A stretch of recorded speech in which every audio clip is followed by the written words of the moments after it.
Hi, my love. This is Komutsa Louisa Siama, and welcome back to my channel. I'm not a singer, but I love singing and I love just hymning. I don't know. I think it's very cathartic. I think it's just vibes. If you are a new subscriber, welcome. You're welcome. Okay, to me, my channel. This is a space all about talking about how we navigate life and how we hold each other accountable, but most importantly, how we hold ourselves accountable to the actions that we had set out to do for our lives, right? I post Monday, Wednesday, and Friday. Consistency is key. Consistency is key and is king, right? So this is what I do. I post Monday, Wednesday, Friday. I'm all about just holding you accountable and holding myself accountable to the goals that we set out to do, as well as just engaging with you on various topics, right? If you are a returning subscriber, what's good? How are you? What's going on?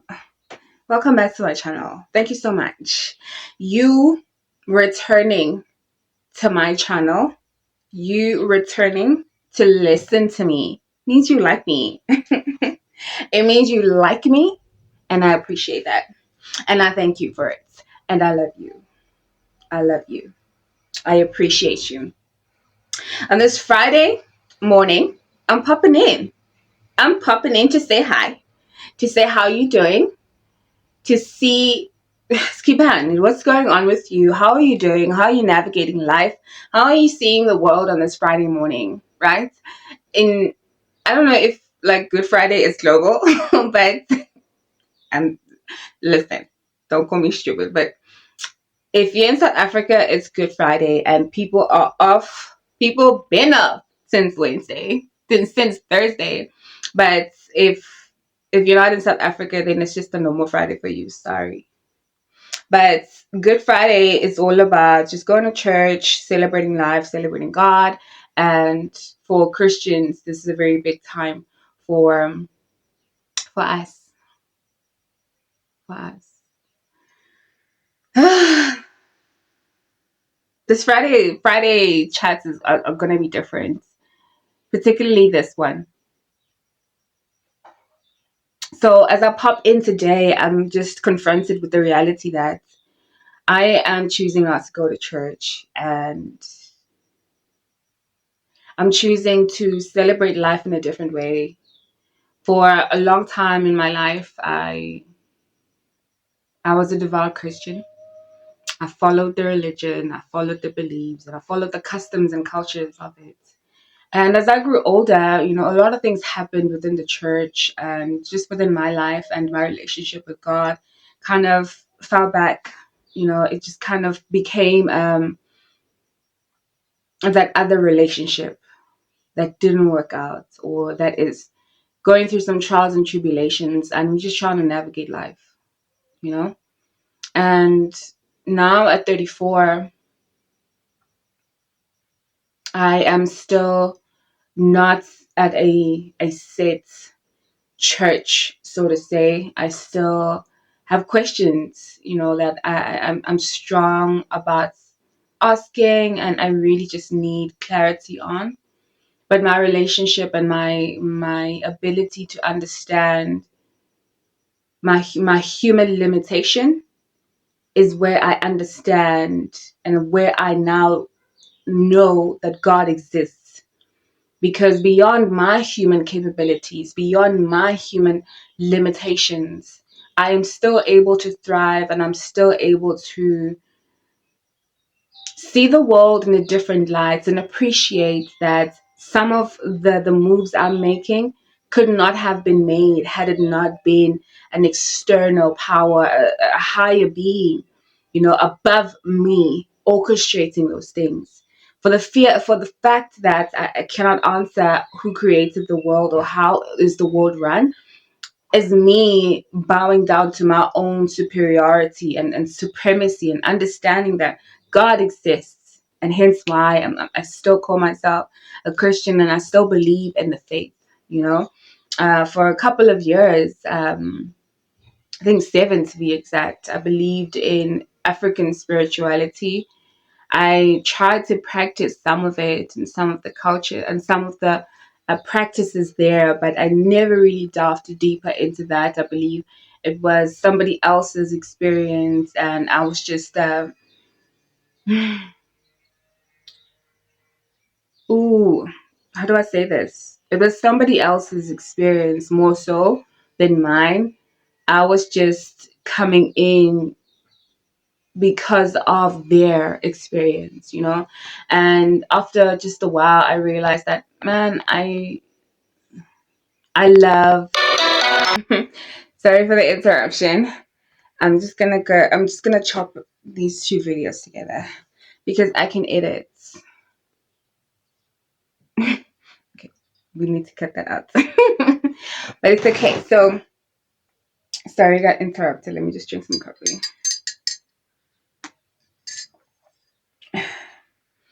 So as I was saying, the fact that I cannot answer some of these questions about just nature and life and how my life has just how I've experienced life and how some of these things are very extra normal, the things that I've experienced and the journey itself, it just makes me realize that though I may have godlike characters, and though I am formed in the image of God, and I am made in the image of God, and all those wonderful things, I did not create the world. There's somebody who did that, and I have to appreciate and recognize that entity, that power, that spirit, and that is the very same spirit that keeps me breathing, keeps you breathing.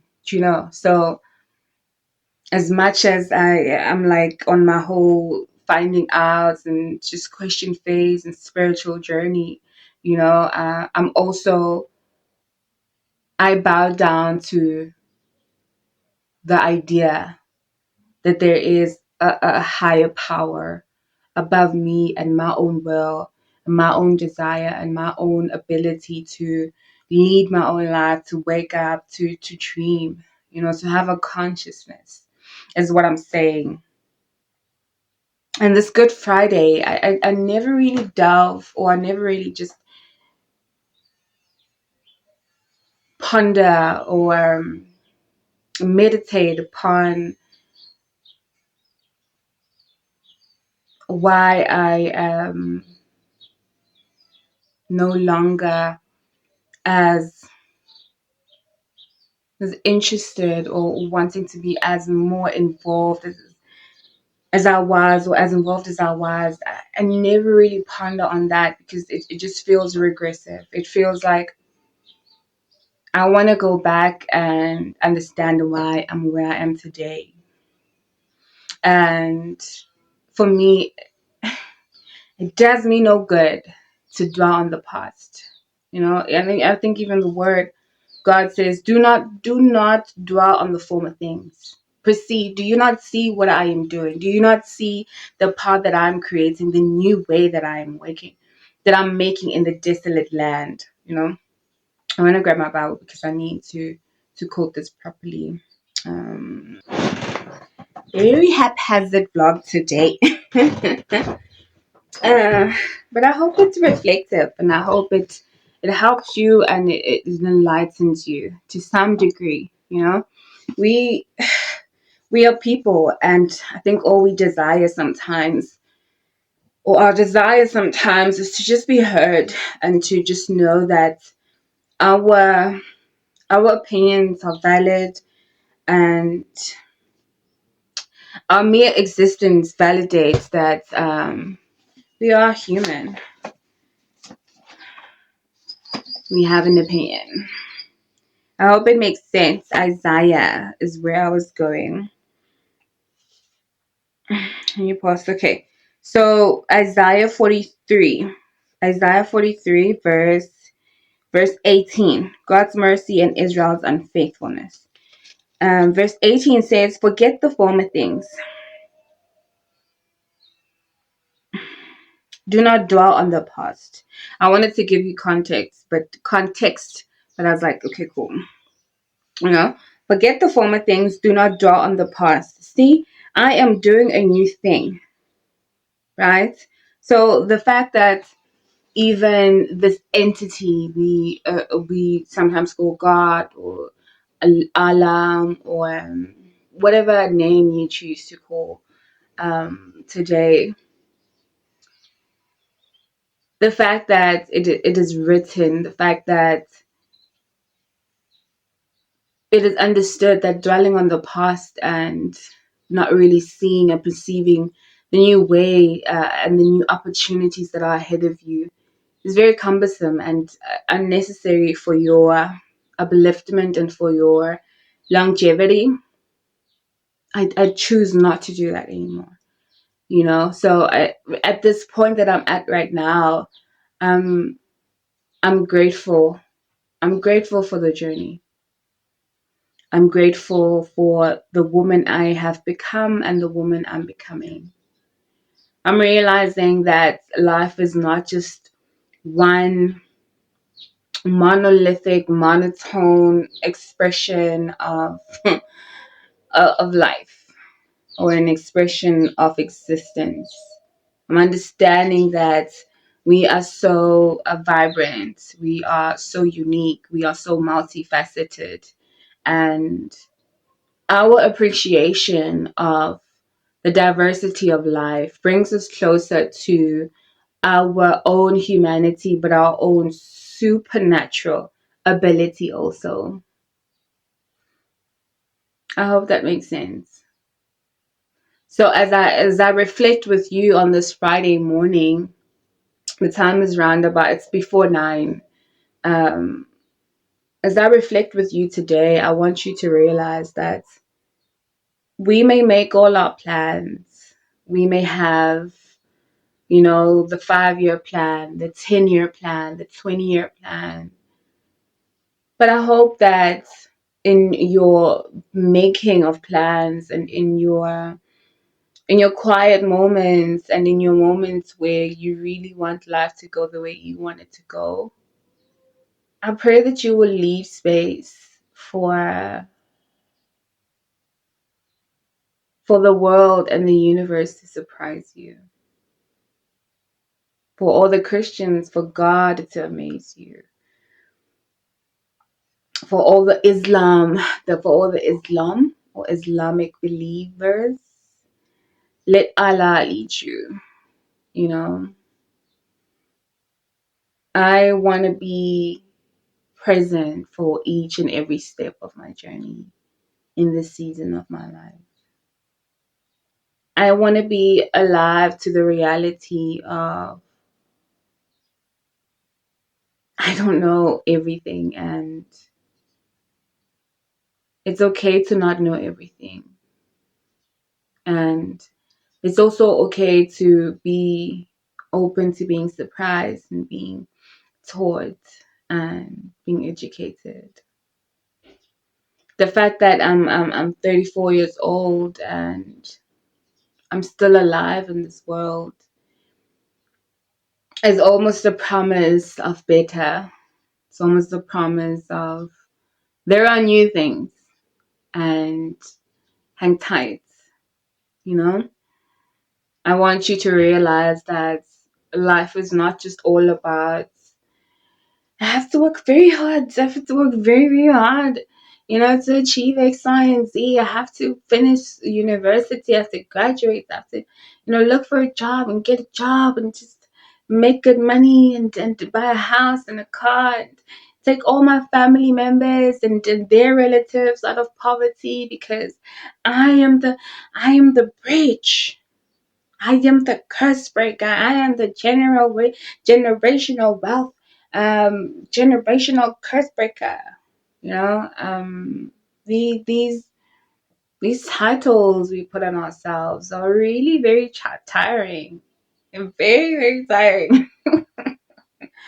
I just want to exist in a world that is able to celebrate my uniqueness, my views, my love for food, my love for community, and I want to exist in a space that doesn't vilify me for being different, doesn't scorn me for speaking a different language, doesn't um, think I think of myself better than because I choose not to participate in other practices of those same communities or whatever.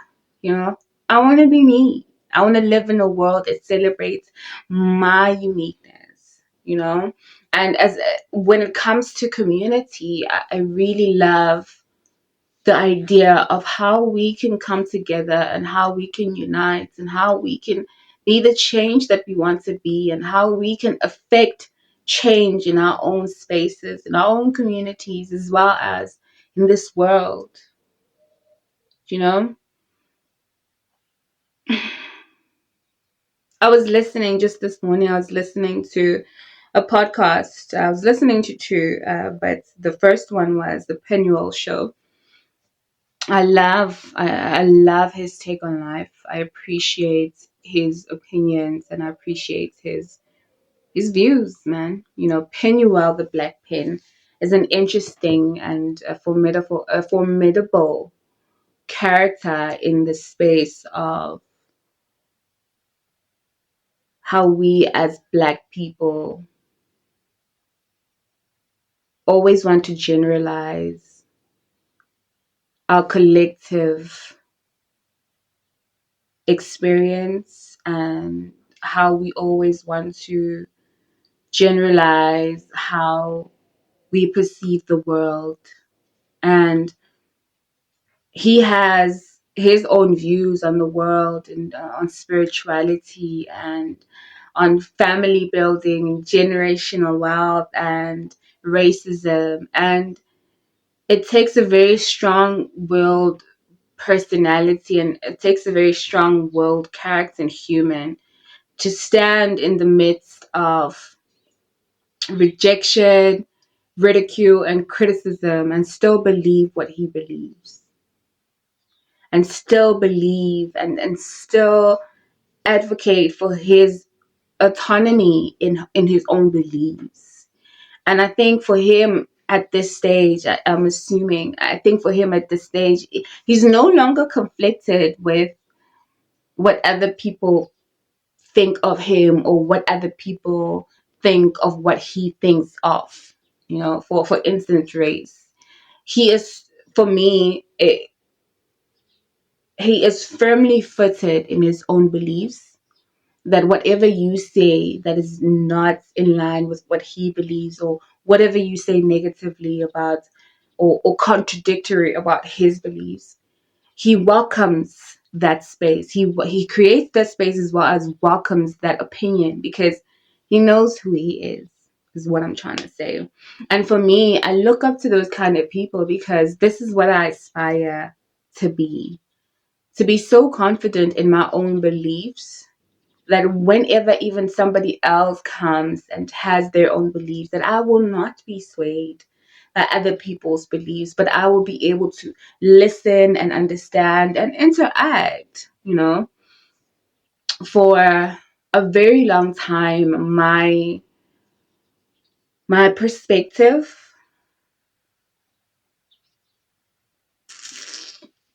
should I say my perspective or yeah, my perspective on life has been shaped by just my views of the world and my experiences and church. And now that I'm older and I'm asking these questions and I'm wondering, why is this where it is? Why is this not where it is?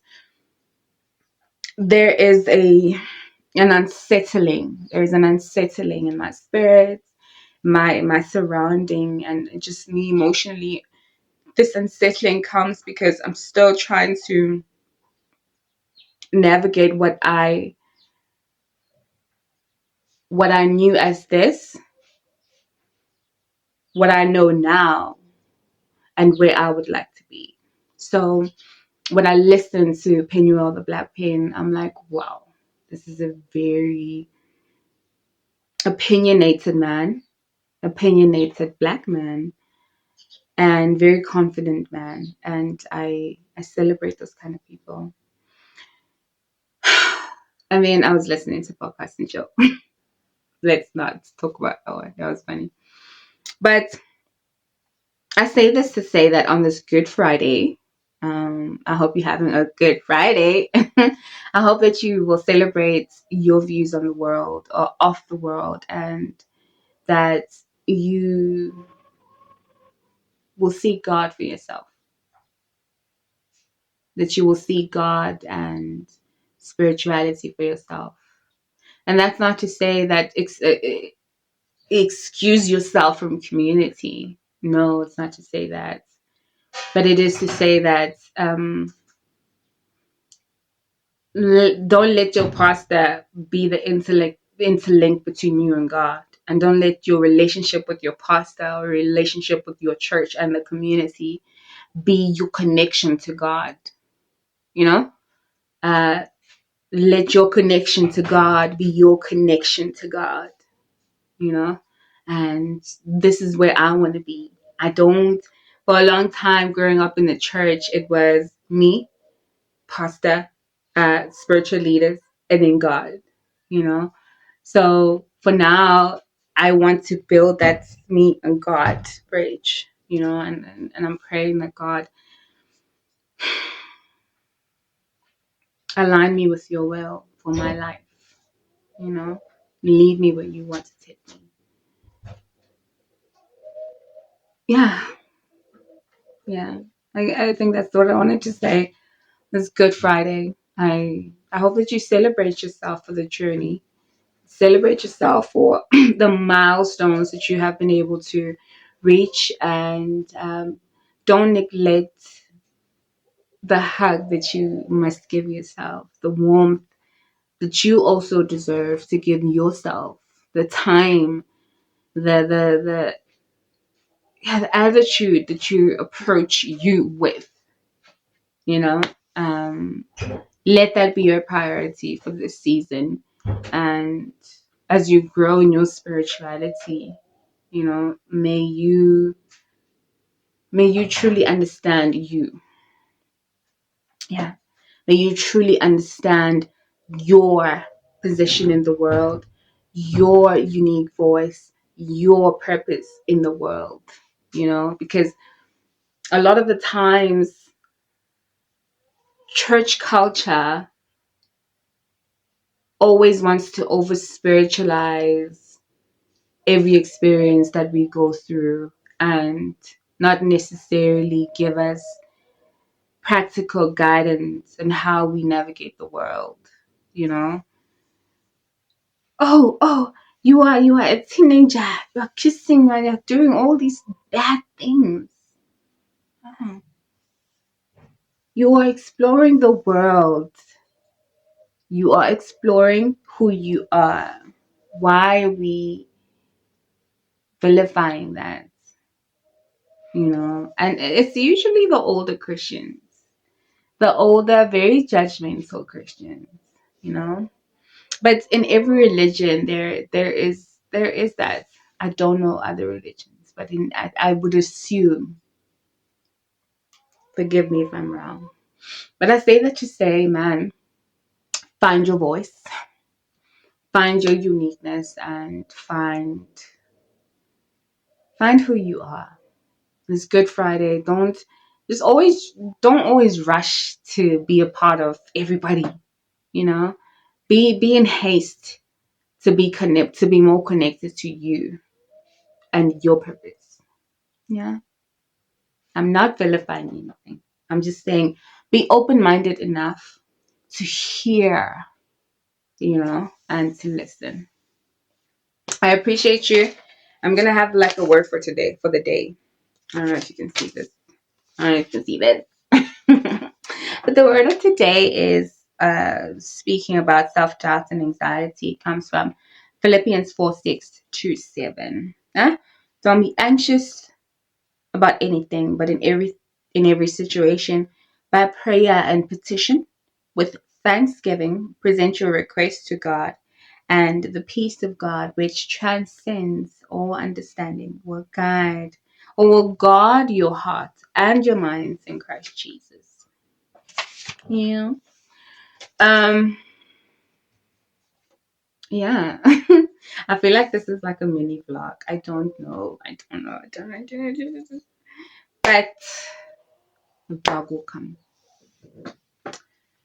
I said before March, it's April. Before the end of April.